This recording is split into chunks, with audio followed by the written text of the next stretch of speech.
దయచేసి మళ్ళీ చెప్తున్నాను, రోజు మీ దేవునితో ప్రార్థన చేసుకోండి, దేవుని వాక్యాన్ని చదవండి. మీకు ఎవరు ఏం చేసినా చేయకపోయింది ఏమి భవిష్యత్తు గురించి భయపడొద్దండి. దేవుడు రాబో కాలము నిమిత్తము మీ కొరకు ఉద్దేశించిన సంగతులు మేలుకరమైనవే గాని హానికరమైనవి ఎవరైనా సరే, అది ఎంత చెడిపోయినోడైనా సరే, ఎలాంటి వ్యక్తి అయినా సరే, క్రైస్తవుడవని, అన్యుడవని, ఇంకొకడవని మనందరం దేవుని బిడ్డలు, ఆయన చేసుకున్నవాడు.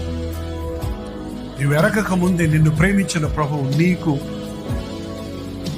కొరకు కలిగి ఉన్న తలంపులు గొప్పవే. అందుకని ప్రతి దాన్ని భవిష్యత్తు గురించి భయపడొద్దు.